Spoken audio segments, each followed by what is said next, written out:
Hi hello welcome back to my channel. ನಾನು ನಿಮ್ಮ ಯಶಸ್ವಿನಿ. ಇದು ನನ್ನ YouTube channel good vibes with Yashu. ಇವತ್ತಿನ ವಿಡಿಯೋ ಏನಪ್ಪಾ ಅಂತ ಅಂದರೆ ಒಂದು ಬ್ಯೂಟಿ ಟಿಪ್ನ ಹೇಳ್ಕೊಡೋಣ ಅಂತ ಬಂದಿದ್ದೀನಿ. ಹಾಗಾಗಿ ನನ್ನ ಎಲ್ಲ ಅಂಗಡಿನ ನಮ್ಮ ಅಮ್ಮನ ಕಿಚನಲ್ಲಿ ಇಟ್ಟಿದ್ದೀನಿ. ಆ ಬ್ಯೂಟಿ ಟಿಪ್ ಏನು ಅಂತ ಹೇಳಿ ತೋರಿಸ್ತೀನಿ ಬನ್ನಿ. ಅಕ್ಕಿ ಯೂಸ್ ಮಾಡ್ತಾ ಇದ್ದೀನಿ ನಾನು ಇಲ್ಲಿ. ಆದರೆ ನಿಮ್ಗೆ ಆಲ್ರೆಡಿ ಗೊತ್ತಾಗಿರುತ್ತೆ ಇದು ಕೊರಿಯನ್ ರೈಸ್ ಫೇಸ್ ಮಾಸ್ಕ್ ಅಂತ. ಹೌದು, ಇದು ಕೊರಿಯನ್ ರೈಸ್ ಫೇಸ್ ಮಾಸ್ಕ್ನ ಮಾಡ್ತಾ ಇದ್ದೀನಿ. ಇದಕ್ಕೆ ಬೇಕಾಗಿರೋ ಇಂಗ್ರೀಡಿಯೆಂಟ್ಸು ಅಕ್ಕಿ ಹಾಗೂ ಹಾಲು ಅಷ್ಟೇ. ಒಂದೆರಡು ಸತಿ ಅಕ್ಕಿನ ಚೆನ್ನಾಗಿ ತೊಳೆದು ಒಂದು 30 ಮಿನಿಟ್ಸ್ ನೆನೆಗೆ ಬಿಡ್ತಾ ಇದ್ದೀನಿ ನಾನಿಲ್ಲಿ. ತೊಳೆದಿರೋ ನೀರನ್ನು ನೀವು ಟೋನರ್ ಆಗಿ ಕೂಡ ಯೂಸ್ ಮಾಡ್ಬೋದು.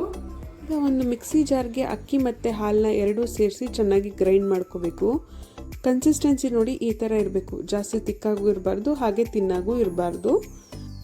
ಈ ಅಕ್ಕಿನಲ್ಲಿ ವಿಟಮಿನ್ಸ್, ಮಿನರಲ್ಸ್ ಹಾಗೆ ಆ್ಯಂಟಿ ಆಕ್ಸಿಡೆಂಟ್ಸ್ ರಿಚ್ ಇರೋದ್ರಿಂದ ಸ್ಕಿನ್ ಡಲ್ನೆಸ್ನ ರೆಡ್ಯೂಸ್ ಮಾಡಿ ಬ್ರೈಟ್ನೆಸ್ನ ಎನ್ಹ್ಯಾನ್ಸ್ ಮಾಡುತ್ತೆ. ಇದನ್ನು ಮುಖಕ್ಕೆ ಹಚ್ಚಿ ಒಂದು 15 ನಿಮಿಷ ಬಿಟ್ಟು ಫೇಸ್ ವಾಶ್ ಮಾಡಿದ್ರೆ ಸಾಕು. ಫೇಸ್ ಮಾಸ್ಕ್ನ ವಾರದಲ್ಲಿ 2 ರಿಂದ 3 ಸಾರಿ ಯೂಸ್ ಮಾಡಿ. ತುಂಬಾ ಬ್ರೈಟ್ ಹಾಗೆ ಗ್ಲೋಯಿಂಗ್ ಸ್ಕಿನ್ ನಿಮ್ಮದಾಗುತ್ತೆ.